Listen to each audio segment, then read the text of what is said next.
Things just continue to get worse for Disney as they have been hammered, quite literally, by all these people out there who are pissed off about what they've done to yet another IP, to yet another show that a lot of people watched about 2 decades ago, that they decided we're going to do a woke reboot of this. We're going to take this thing that a lot of people liked, that a lot of people cared about, and we're going to use it as a platform for woke identity politics. That's what they've done with the Proud Family. And of course, 20 years ago, they would address certain things in culture here and there, but it was a way that was very appropriate for kids, and it was okay with parents for them to watch it.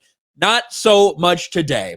Disney hammered for anti-white propaganda after pushing slavery reparations in the Proud Family children's show. I'm not going to play this entire thing. You've seen it before. Slaves built this country. You can check out my other videos on it if you want. But even more has surfaced from this show. For instance, when the white girl has to come apologize because she didn't know that one of the black kids in school only liked white girls, and that's not okay. Listen to this. He admitted he only dates white girls. And I told him I couldn't be around anyone like that. Especially when it hurts my friends. God dang, man, this is...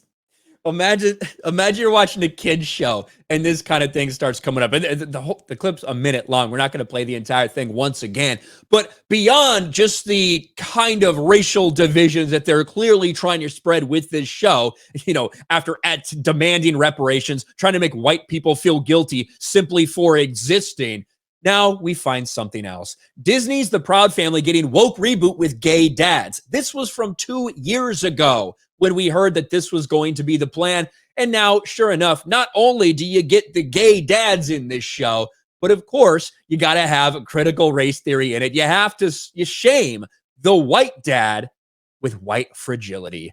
It gets even worse. Here's a scene from Proud Family and Disney Plus about white fragility. Well, you understand love, don't you? No, I do not understand anything about white fragility. White fragility?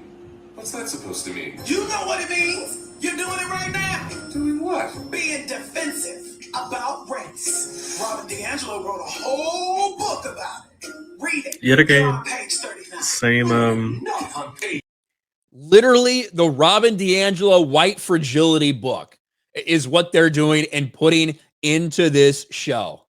I mean, they told us that they were going to do it, though, didn't they? Because remember this woman, remember this clip back that was uncovered last year, I think, at some point, when they had a not-so-secret gay agenda. They had these radicals in charge.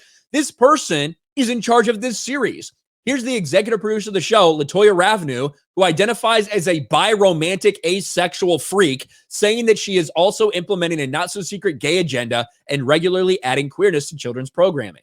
This is the same woman. This is her. She told us even in this clip last year that she was working on the Proud Family reboot. I grew up watching, all of the classics. They have been a huge, informative part of my life. But at the same time, I worked at small studios most of my career, and I'd heard, you hear whispers. I'd heard things like, oh, they won't let you show this at a Disney show. And I'm like, okay. So I was a little sus when I started. But then my experience was bafflingly the opposite.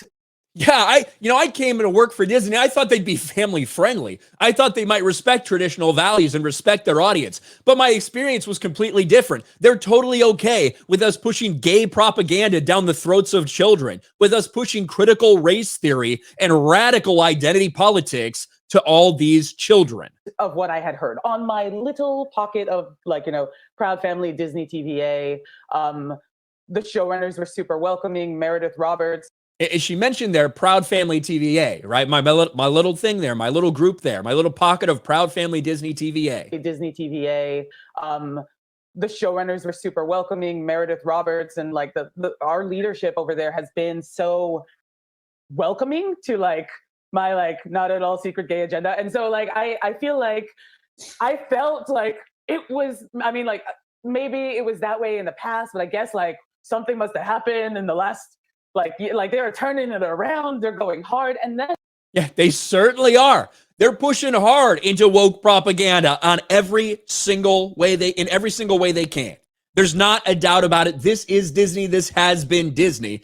And she loves to insert queerness everywhere she can. And all that like momentum that I felt, like that sense of I don't have to be afraid to like, let's have these two characters kiss. Let's in the background, like I was just wherever I could, just basically adding queerness to like if you see anything queer in the show, I'm proud of them. But like I just was like, no one would stop me and no one was trying to stop me.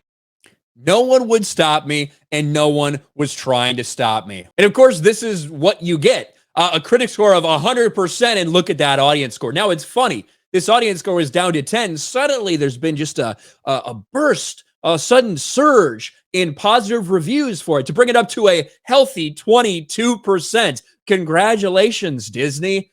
22% of people are now claiming that they have a positive view of this thing. Again, it's a disaster, and one that Disney has brought upon themselves. They are the ones who decided to push their audience away. They are the ones who decided to push these things down children's throats. It's absolutely disgusting, and people have had enough of it.